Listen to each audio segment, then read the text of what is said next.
ಗುರುಗಳೇ ನಮಸ್ಕಾರ ಕಣ್ರಪ್ಪ ಎಲ್ರಿಗೂ. ನೋಡಿ, ಇವತ್ತಿನ ಪ್ರೊಫೈಲ್ ಯಾರ್ದಪ್ಪ ಅಂದರೆ ಅಶ್ವಿನಿ ಅಂತ ಹೇಳ್ಬಿಟ್ಟು ಡಾಕ್ಟ್ರು. ಇವ್ರದ್ದು ಊರು ಬಂದ್ಬಿಟ್ಟು ಹಾವೇನಹಳ್ಳಿ ಅಂತ ಹೇಳ್ಬಿಟ್ಟು ಅರಸೀಕೆರೆ ಹತ್ರ ಬರುತ್ತೆ. ನರ್ಸ್ ಕೆಲಸ ಖಾಲಿ ಇದೆ, ಸೇರ್ಕೊಂಡ್ರೆ ಸೇರ್ಕೋಬೋದು. ಇಷ್ಟವಾದ ಊರು ಬಂದ್ಬಿಟ್ಟು ಬೆಂಗಳೂರು. ಆಸೆ ಬಂದ್ಬಿಟ್ಟು ಮತ್ತೊಂದು ಸಂಬಂಧವನ್ನು ಬೆಳೆಸುವ ಆಸೆ ಆಗಿದೆ. ಯಾಕೆ ಅಂತ ಗೊತ್ತಿಲ್ಲ. ವಯಸ್ಸು ಬಂದ್ಬಿಟ್ಟು ಅಷ್ಟೊಂದೇನಾಗಿಲ್ಲ ಕಣ್ರಿ. ಕಾರು ಬೆಂಜು ಮತ್ತು ಆಡಿ ಕಾರು ಎರಡೂ ಇದಾವೆ ಇವ್ರ ಹತ್ರ. ಬಣ್ಣ ಬಂದ್ಬಿಟ್ಟು ಕೆಂಪು ಮತ್ತು ಪಿಂಕ್ ತುಂಬ ಲೈಕ್ ಆಗುತ್ತೆ ಇವ್ರಿಗೆ. ತವರು ಊರು ಯಾವುದಪ್ಪ ಅಂದರೆ ಉಡುಪಿ, ಫೇವ್ರೆಟ್ ಊರು ಇವ್ರದ್ದು. ಅದು ಆಯಿತಾ, ಅದು ಬಿಟ್ಟರೆ ಇನ್ಯಾವುದೂ ಇಲ್ಲ. ಅದೊಂದೇ ಇವ್ರಿಗೆ ಫೇವ್ರೆಟ್ ಊರಂತೆ. ತುಂಬ ಬೇಜಾರಾದಾಗ ಅಲ್ಲಿಗೆ ಹೋಗಿ ಇರ್ತಾರೆ ಒಂದು ವಾರ. ಖಾಲಿ ಕೆಲಸ ಏನಪ್ಪ ಯಾವುದಪ್ಪ ಇರೋದು ಅಂದರೆ ನರ್ಸ್ ಕೆಲಸ, ಅದೊಂದೇ ಖಾಲಿ ಇರೋದು ಇವ್ರ ಹತ್ರ. ಸೊ ಸೇರ್ಕೊಂಡ್ರೆ ಒಂದು ಒಳ್ಳೆ ಲೈಫು ಸೆಟ್ಲ್ ಆಗ್ಬೋದು ಅಂತ ನನ್ನ ಒಂದು ಅನಿಸಿಕೆ. ನೋಡಿ, ವರ್ಕ್ ಟೈಮಿಂಗ್ಸ್ ಬಗ್ಗೆ ಇಲ್ಲಿ ನಾನು ಒಂದೊಂದಾಗಿ ಹೇಳ್ತಾ ಹೋಗ್ತೀನಿ ಯಾವ ರೀತಿ ಇರುತ್ತೆ ಅಂತೇಳಿ. ಎಲ್ಲಿ ನೋಡಿದ್ರು ಇತ್ತೀಚೆಗೆ ಕೆಲಸ ಇಲ್ಲದೆ ಇರುವ ಥರ ಇರ್ತಾರೆ ಎಲ್ಲರೂ, ಸೋಮಾರಿಗಳಾಗ್ಬಿಟ್ಟಿದ್ದಾರೆ.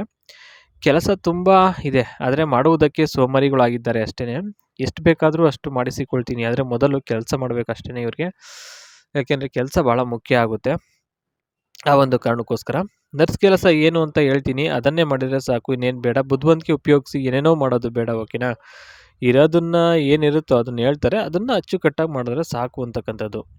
ಇನ್ನು ಬೆಳಗ್ಗೆ 8 ಗಂಟೆಗೆ ಬಂದರೆ ರಾತ್ರಿ 10 ಗಂಟೆವರೆಗೂ ಕೆಲಸ ಇರುತ್ತೆ, ಆಯಿತಾ. ಮಾಡಬೇಕು, ಇಲ್ಲ ಅಂತ ಬೇಜಾರು ಮಾಡ್ಕೊಳೋದು ಅವೆಲ್ಲ ಮಾಡೋ ಹಾಗೆ ಇಲ್ಲ, ಓಕೆನಾ. ನೆಕ್ಸ್ಟ್ ಬಂದು ಏನೇನಪ್ಪ ಸಿಗುತ್ತೆ ಅಂತಂದರೆ ನೋಡಿ, ಇಲ್ಲಿ ಒಂದೊಂದಾಗಿ ಎಳೆಯಾಗಿ ಹೇಳ್ತಾ ಹೋಗ್ತೀನಿ. ಮೊದಲು ಸರ್ಕಾರಿ ಕೆಲಸದಲ್ಲಿ ಇದ್ದಾಗ ಸರಿಯಾಗಿ ಗಂಡ ಇವ್ರಿಗೆ ಮಾಡಿಲ್ಲ, ಚೆನ್ನಾಗಿ ದಿಂಗಿಲ್ಲ.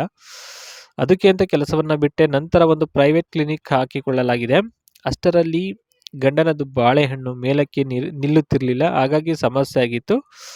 ಅದಕ್ಕೋಸ್ಕರ ಇಬ್ಬರ ಸಂಬಂಧ ಮುರಿದು ಬಿತ್ತಷ್ಟೇ, ಇನ್ನೇನು ಇಲ್ಲ ಅಂತ ಹೇಳಿದ್ದಾರೆ.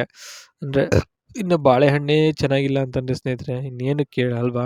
ಅದಕ್ಕೋಸ್ಕರ ಸಂಬಂಧ ಮುರಿದು ಬಿದ್ದಿದೆ, ಇಷ್ಟೇ ನೋಡಿ, ಸಿಂಪಲಾಗಿ. ಒಂದು ಕ್ಲಿನಿಕಲ್ಲಿ ಆರಾಮಾಗಿ ಕೆಲಸ ಮಾಡ್ಕೊಂಡು ಇರ್ಬೋದು ಸ್ನೇಹಿತರೆ, ಸುಖವಾಗಿ ನೆಮ್ಮದಿಯಾಗಿ. ಕಮೆಂಟ್ ಮಾಡಿ ನಿಮ್ಮ ಅಭಿಪ್ರಾಯ ತಿಳಿಸಿ.